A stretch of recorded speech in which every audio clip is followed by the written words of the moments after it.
Science for women. We're women. Welcome. We like muscles and science. Less science, more muscles, but there's both. So Wow, that was fantastic. welcome. Listen, you got to keep it fresh. I think I said like a few episodes ago that you had the best intro, but I'm gonna say that was very, very up there. Every week on the I list. just level up. It's incredible. Yeah. I don't know how I do it. I really don't. Speaking of leveling up and being incredible, we're both not at 100% this week. We're both. I feel like we've said this for the last 2 months. I don't think so. I'm hardly no? ever Okay. sick. Maybe you, because you are. I don't know. You're a little bit more social. You're staying out a little bit more, maybe than this lady over here. So you're doing a bit more, which is going to naturally have some effect on the immune system. But I actually was thinking, I'm like, knock on wood. I do think it's a testament to, yes, not being out and about as much, but also I think I'm doing the right things because I get sick way less than almost anybody I know, especially if you factor in having a toddler who literally sneezes into my face every single day, and a toddler who goes to preschool and comes back with disgusting germs. And I was thinking the other day, I'm just going to throw this out there. I have to give like a Magnus update at the top of every episode. Apparently, I can't help myself. Typical parent. But I was thinking that I talked to other parent friends, and they're like, there's just like seasons of every year where your kid's just constantly sick, and it ravages the schools and stuff. And I'm like, that is true, and you only have so much control over that. But Magnus, knock on wood, hardly sick at all this school year, and he does only go to like part-time preschool. But I think some of it, just gonna throw it out there, people can call me wacky if they want, I think that the fact that he eats cod liver multiple times a week does something. Because if you talk to your grandparents or whatever, the thing was always giving people like a spoonful of cod liver oil to like keep them healthy. And he eats the straight stuff out of the can all the time. And I'm like, that is probably, he eats a pretty good diet, but that's like the only thing probably that he does that like no other kid that he knows is doing. I'm like, I don't know, maybe there's something to it. I'm just throwing that out there. I think that definitely plays a role for sure. It doesn't hurt, I don't think. Yeah. I might need to go chug some cod liver. You probably should. And I will say, as somebody who is now, I have like a bit of something that I think is going around, just like a sore throat and just not feeling so great in my head. And I'll tell you one thing that I suggest you don't do if you're feeling slightly under the weather is go camping like I did the other day and sleep on the ground in a tent and not sleep for 24 hours. We took Magnus on a camping trip. I don't know if you saw on my socials. Yeah, I saw that. But yeah, we decided, he's old enough, and Alex is very into camping and being outdoors, and I like sitting in the sun and reading and eating snacks. So I was like, sure, let's do this. And so we decided to just like ease into it and do like, not go very far away, bring all kinds of things that he's comfortable, whatever, just try it out. And I think we did a good job, and he did a great job, and he slept really well, and we just had a nice fire and ate food. It was great. But I literally slept for 90 minutes in that tent. Oh my God. I was just like, this is probably not good for my health. The kids slept amazingly, which was so great. But now I think I've set myself back a little bit. So I'm going to I don't know, take some extra, I don't know, vitamins and stuff, I guess. Like we do have, good segue. This isn't even the segue I planned, but Paleo Valley, they have vitamin C. They have fish roe, which is their version of like a fish oil, like an omega-3 supplement. And I actually have been kind of slamming those this week because I'm trying to do everything I can. And their supplements are good. Paleo Valley, by the way, sponsor of the podcast. Thanks, guys. You're the best. But they have supplements that are like, they're very big on like, it's food-based supplements. So, the omega-3s are just desiccated fish roe, like fish eggs. The vitamin C is like real food kind of ingredients that are just powdered down. So it's like, if you are on the fence about being a supplement person, you still want to be kind of as like whole foods as possible. These are good options. They have a organ complex as well. So these are good options if it's something you're interested in. So look at me, just right off the bat, talking about our sponsor. And I was going to say too, I actually have, I put together a sick protocol that I follow, and I have it on my website, so I can link that. Great idea. in the show notes, but it's basically just kind of goes through like some things to think about, some supplements that have been proven to help not like prevent the sickness, but if you feel like you're starting to come down with something, it can help reduce the time, reduce the symptoms, and then also reduce the time that you would be sick. So that it's something that I've been doing. Yeah. It's not always like there's no like, oh, if you start taking the supplement now, you're only going to be sick for X amount of days. Like obviously that's not realistic, Right. but it's things like NAC, zinc, quercetin, some things that have been proven multiple times in the research in different research studies that can lessen the severity of the sickness and the length of it. So I will add that. I'm trying to look it up now because I forgot what it was, what I had like Don't give the away link to. everything. I mean, Yeah, listen, I so got to click the link. yeah, okay. So the link will be in the show notes once I find it. It's very But smart. and I think I have, yeah, there's a few different things in there. Um, but yeah, I'll let you, whoever's listening and is interested in that, it's just something that it's good to have. You can print it out. You can see some of the there's some supplements and links that are linked in there with like brands that we recommend and things like that. So Yeah, that's a really good idea. And you should have given that to me 3 days ago when I was sorry. like, I feel a little tickle in my Well, throat. you'll get it now and then for next time too. There you go. Yeah, good call. Yeah. And then just closing the loop on that, if you want to get any of those supplements from our sponsor, and that also helps us because it shows our sponsor that you listen to us and like us. The dedicated link they gave us is paleovalley.com/muscle science. You get 15% off everything. And they have snacks and like the bars that we've talked about that are really good and meat sticks and stuff like that. It's all fermented. It's all super good, high quality ingredients, really good. So we'll put that link Yeah. in the show notes too, but I think I've paleovalley.com. eaten a meat stick like every day for the past like 3 months. Those meat sticks lasted They're 1 week so at my good. house. They have been Yeah. gone, I but yeah, they I were very re-upped, but delicious. Yeah, I got to do that. So yeah, paleovalley.com/muscle science for 15% off. Let's, you want to just get into some questions? We've got a couple of yeah, interesting ones. let's So do it. one question, this is sort of part of a multi question, but we're only going to get into this one. And I thought this one was right up your alley because you definitely like to nerd out on the intricacies of the various lifts that we can do in the gym. Whereas I'm just like, go do some push-ups or pull-ups. And you're like, no, I have some more information for you. Okay. So this person, Steffi, is asking, she's saying there's a lot of talk about long length partials being better for hypertrophy than full range of motion. How does that apply if you're lifting for strength instead of hypertrophy? So that's two questions. But the first one I think is that true that long length partials are better for hypertrophy than full range of motion? And for anyone, and you correct me if I'm wrong, but for anyone who's like, what are you talking about? We're talking about like a partial length rep, so not a full range of motion in the lengthened position of a lift. So if you're thinking like I always use the example of a bicep curl because why not?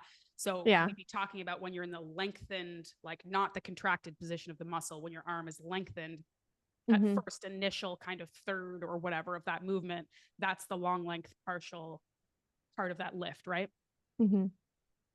Yes. Okay. So thoughts? Yeah. So I think that there is, I mean, recently I feel like social media is like blown up with this the last few months. I think it's due to one of the more recent studies that's come out on long length partials and showing more hypertrophy with those versus traditional, like you said, full range of motion. I do, however, caution that, all studies have their flaws and you can't just like completely knock everything and, base it off of one study, right? We talk about that all the time. However, it's pretty cool because it does show that there is some merit with that. And that's what I believe. I kind of take these things and use them as tools, but also always understanding like the underlying principles of progressive overload and lifting weights and all of that, all the things that we talk about in all of our programs, Muscle Science for Women, Grow Your Glutes, and our shoulder program, which are all available if you would like to check those out. Good job. We will, yeah, add links in the show notes. But again, I use them as tools. So I kind of think of, okay, if I'm going to incorporate long length partials into a set, I'm not just going to overhaul my entire training and only do long length partials and not work through the full range of motion. I'm going to use that, and I have, and I do when I program, as a tool or as an additional way to kind of add some variety, right? So we think about this with like drop sets or any type of partial sets, right? So if we think about, the long length partials is just a fancy way of saying that you're spending a bit more time in that lengthened position. You're spending it versus the contracted position, right? So you can think about, have you ever done, we've talked about this before, like 1.5 reps or 1.25 reps, right? Obviously those can be done both in the contracted position, but you can also do those in the more lengthened position as well. So those are what we call intensification techniques, right? You're just adding a little bit of a different type of stimulus to your traditional training, but we're using that in a way that is, again, not overhauling everything. Because like I said, you can't base, like, we know the principles, and there's tons and tons of studies over years and years of years looking at full range of motion and range of motion, and those are kind of like the rocks of your training, and they should be, right? And then you can add in these other little things to maybe, again, add some variety. Maybe you do get a little bit extra hypertrophy out of those if you add those in, you've never done them before. And it's just, that's kind of how I look at it. I look at it as variety, mixing things up. If you do them in the proper way, right, you likely will get a little bit more of a stimulus there. But for me, it's kind of hard to say, oh, you should only, like, you should do, long length partials over full range of motion for the rest of your training. Like, that to me just doesn't make any sense, because we know how beneficial working the muscle through the full range of motion is, in not just building for hypertrophy, but also like, joint health and how you move through space and all the things that carry over from your training into everyday life, right? Yeah. So that's kind of my take on it. And I will say that this is kind of a fun thing that I've been doing, like in my last phase of training. I have been incorporating a few, and with some of my clients, a few long length partials. I've been doing them with pull downs. So like single arm or double arm pull downs, where you're kind of in that, you're pulling down like with a cable machine, right? Or any type of machine. And once you start to get close to failure, and you can't pull down all the way, instead of just stopping, you're doing more of those lengthened partials in that stress position. So you're coming kind of a little bit down, then back up, a little bit down, back up, right? So that's a way to kind of extend the set past failure, basically. So you're getting more stimulus versus if you were just stop when you couldn't make that full range of motion, right? So that's how I would incorporate it. It's an intensification technique to help you extend a set past failure. And that's really how all intensification techniques work. Drop sets, partial reps. Oh my gosh, I'm like losing, brain cells are not working at 100% right now, but you get the point, right? Does that make sense? Yeah, totally. I forget who coined this, but maybe, and I don't know if we've talked about it, but somebody did like the idea of like the 21s for a set, where you do like, again, I'm just going to keep going with bicep curls, but you do like 7 reps of like full range of motion. Then you do 7 reps of the, partial rep in the lengthened. Then you do 7 reps of partial reps in the contracted, just to like, again, go beyond what you normally would have done. You're getting like a little extra pump. I see that as like a good finisher and stuff too. Like you do it at the end. Maybe you're doing your full range for 2 or 3 sets, and then that final set you add those partials on. And for her second question of like, how does that benefit strength? I mean, I think if you're focusing on utilizing those intensification techniques or those partial reps in the areas where you're weakest, that's going to be great. Like, I think every single day of my life, when I go to the gym and I see people doing pull-ups and they're only extending to this far, that's as far as they can extend, I'm like, they should be doing some partial reps in that fully extended position and doing some like lat retraction and like do it, because they can't get to the bottom at all. And that's a third of the range of motion that they're not getting at all. So they should be focusing some partial reps in that tough area. So maybe that's something to think about. I think one of the biggest things, just because I didn't have Ashleigh's rant corner picked out for this episode, but it's coming up to me now as we're talking.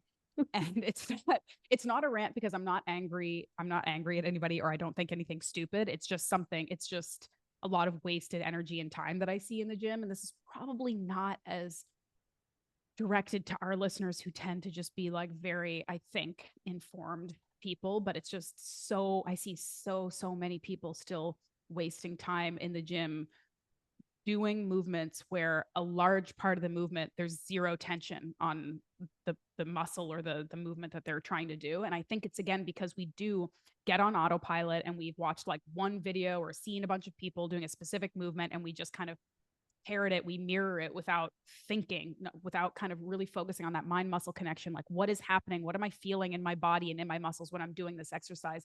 I'm trying to think of a really good example, but I guess, maybe I've seen some people doing some like lat raises or like front raises with dumbbells or something where they're bringing the weight like way up, like over their head or something. And, you're not thinking about the idea that for part of that range of motion, your gravity is doing the work for you. Your bone structure is doing the work for you. There's zero mechanical tension that's happening. And so I guess that's like a bit of a detail, right? Where we always talk about full range of motion, but maybe more specifically, we need to be talking about like the full range of motion where there's actually tension on the muscle that you're trying to create, right?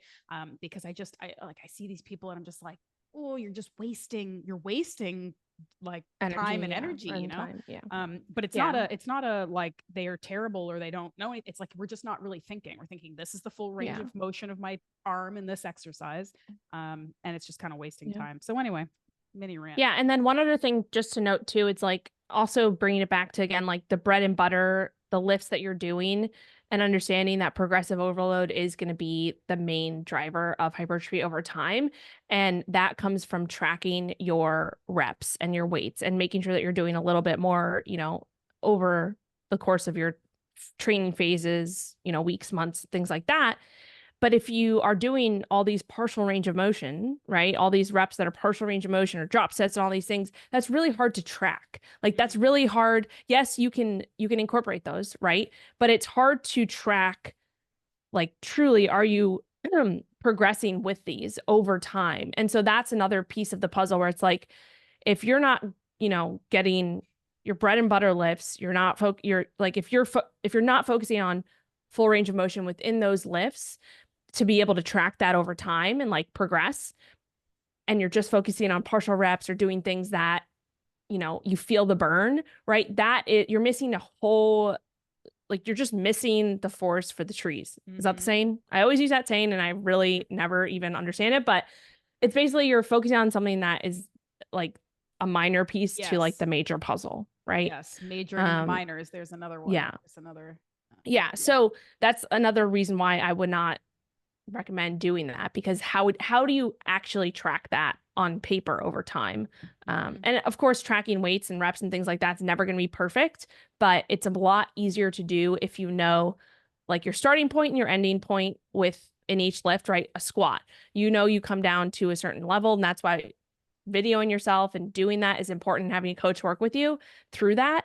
But making the first rep look like the last rep, meaning like, okay, are you coming through that full range of motion every single rep? Because if you're not, then are you actually, when you go to add weight next week, or when you go to add a rep next week, are you really progressing if all of those reps look different and they're all at different ranges of motion? Who knows, right? So you have to be smart about that too. So yeah, I like that. I will say, I'll admit, one of my things that I always say, and then when I actually watch myself being videoed, I'm like, ooh, maybe I need to work better at this.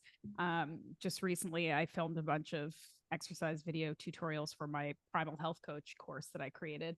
And one of the things that we're always saying, and that I'm always saying, is like, do these lifts, unless we're doing like a power lift, like a Olympic lifting, or you're doing whatever, you're supposed to be doing them really slow and controlled. You want to maximize the time under tension, right? You don't want to be just like rushing through a lift and using momentum. So I'm always like, slow it down as much as you can, like go so slow. And then I watch videos of myself and I'm like, that was a 1 second rep. Like I was not going slow. In a couple of the videos, I'm literally like, do it slower than I'm doing it, because it feels way slower in your head. But to your point, if you don't, you only have your own feedback in your head, you're like, this is taking forever. And it was actually like 1 or 2 seconds. So sometimes yourself can be very helpful in that regard.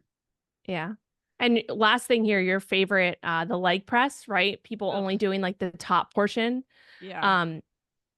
And you know, and this is something that we all do too. Like as you get tired, you stop coming down all the way, right? Mhm. And so, you know, that's pain, especially in a leg press and something like that, where you can fail because there's a safety mechanism. Mhm. That's probably one of the best places that I would start if you are, you know, looking to audit yourself and your reps, Mhm. is like pick a machine that you can fail in, that you is safe, right? Video Mhm. yourself, see like, Mhm. does my first rep and my last rep, do they look almost similar, or Mhm. do they look completely different?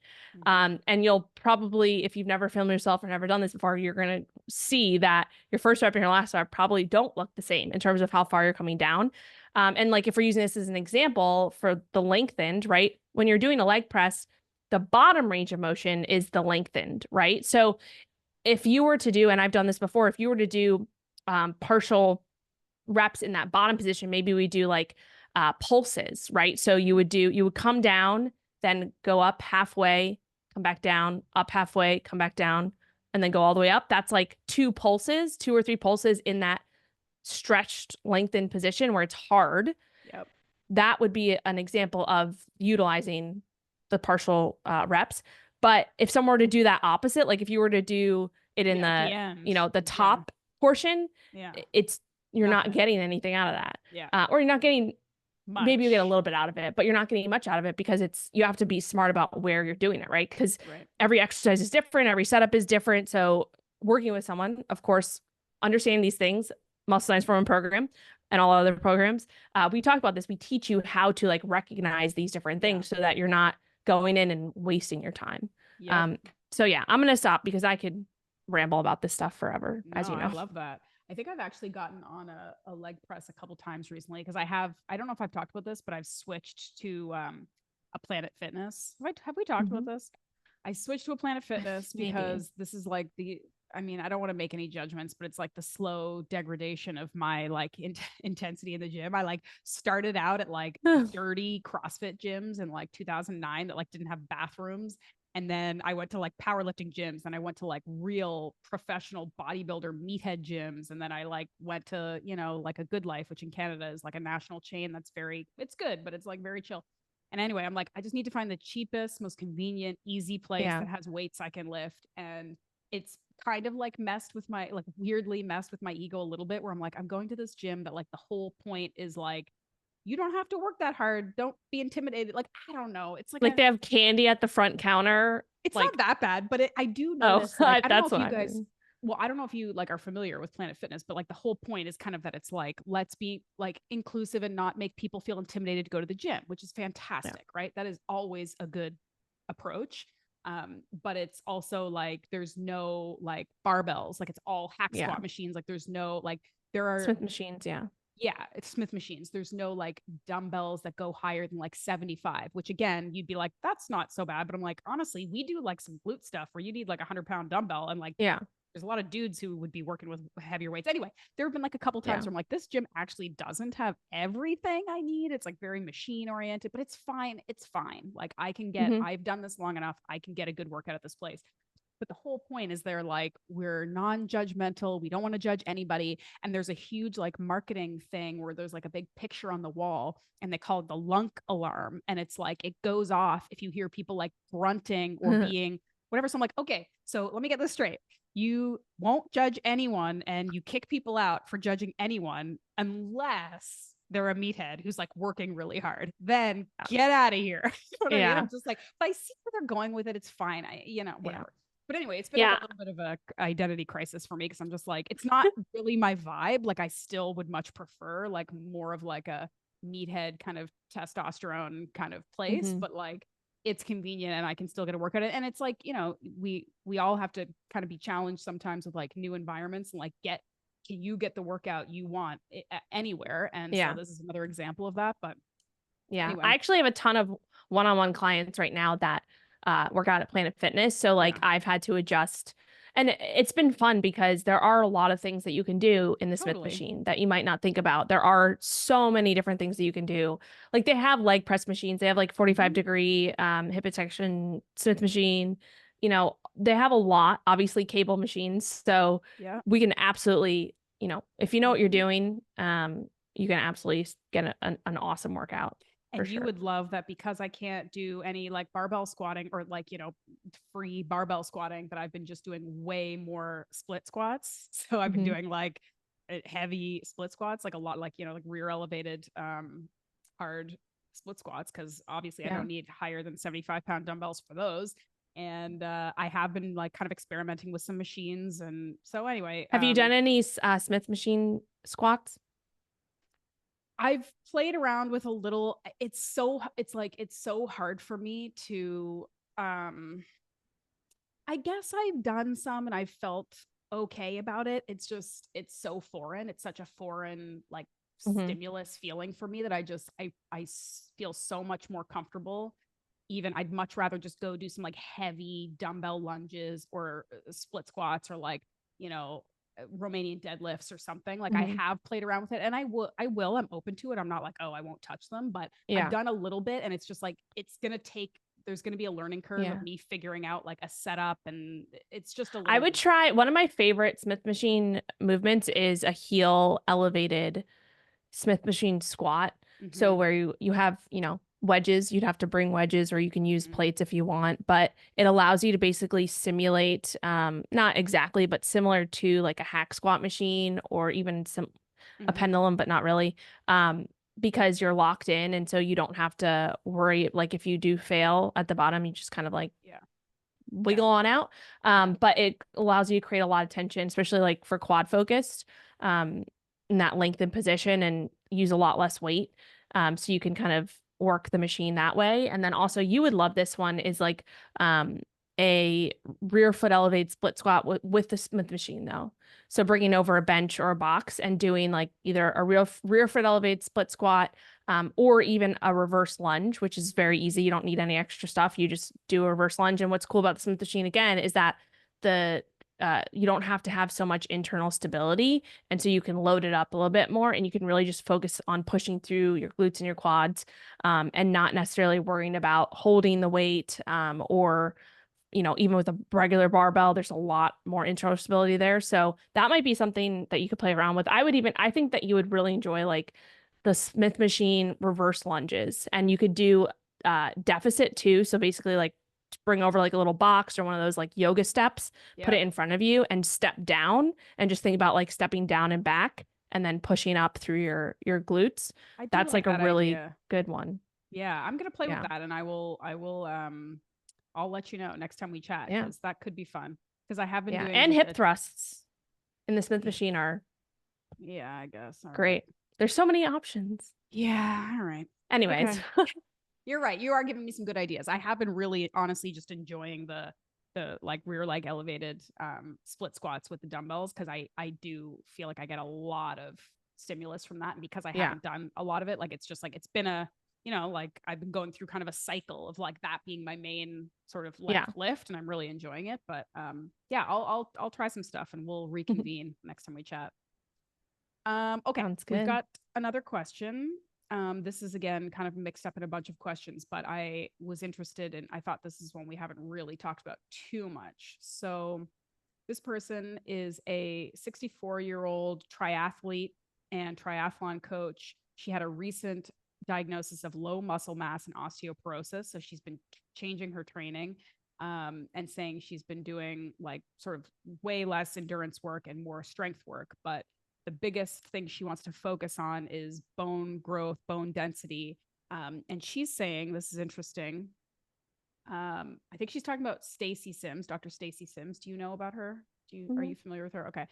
I'm pretty sure she didn't confirm that, but I think that's who she's talking about. She says, Dr. Sims has made it clear that hypertrophy level weights are not heavy enough to stimulate bone growth. She also wants to put on muscle as well as bone density. So she says that. Yeah. Wait, she says hypertrophy level weights are not.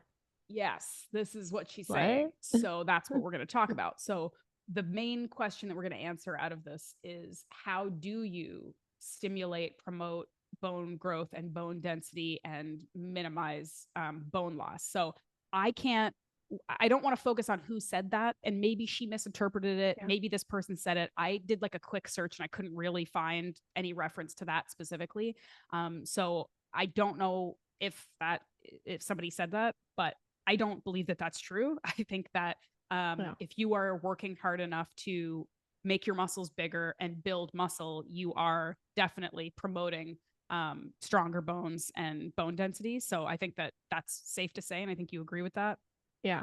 Yeah. Yeah. So yeah, 100%. go ahead. I think it's just a little bit of maybe misinformation or Yeah. misinterpretation Yeah. of something that was said, Yeah. because hypertrophy, the definition of hypertrophy, like that's building, right? Hypertrophy is building muscle. The only way to build muscle is putting your muscles under enough tension so that they adapt and then need a new stimulus, which is, i.e., heavier weights, more reps, more intensification techniques, things like that, so that they can continue to build. And by doing that, you are creating more tension on your bones to allow them to continue to be strong to hold Yes. the muscle in your body. So Yes. yeah, I think it's, yeah, it just seems like maybe some Yeah. misinformation out there. Yeah. So I think the good news for Ingrid, who wrote this, is that if you are focusing on building muscle and you're focusing on strength training and weight training and hypertrophy, that is going to be a net positive for your bones as well. One of the things too that I think in my research that I found, and I know there's probably more like clinical detail to back this up, but in general, this is one of those cases, if we're talking about bone density and having strong bones for life and as we age, the best time to focus on that is when you're young. Because you are actually really building bone density up until sort of maybe you're like early to mid 30s. That's when you like weight training, eating enough, all the things we're going to say you should be doing, that's really going to have a significant impact on bone density. At a certain point, as we age, it's more about mitigating bone density loss. Like I think you can still build bone density as you get older, but that's the pace and the capacity at which you can do that is going to drop off significantly. And at a certain point, it is really more about like, what can I do to just keep this from getting worse? Osteoporosis is a big issue that a lot of women may have to deal with as they get older. It's a pretty common thing that women find when they, get into menopause or later years. And a lot of that, unfortunately, is due to lack of weight bearing and strength training, under eating and not eating the right kinds of things and all of that stuff. So the best time to be doing this is like right now and probably 10 years ago. So I know that sounds like a bummer, but like anybody who's younger who's listening, it's like do all of these things. It's incredibly important. And then if you aren't, 20 years old, still do these things because it's going to slow any bone density loss. It is going to have absolutely a positive impact. I don't think you can like reverse osteoporosis when you get it. You may be able to, again, like minimize symptoms or, I'm sure there's medications and stuff, but I think like once you kind of hit that point, it's sort of a crisis. It's like not good. So like you really want to be avoiding that. And again, the great news is the best way to have nice, strong, dense bones is all the stuff that we always talk about, which is strength train. Do not kill yourself with cardio.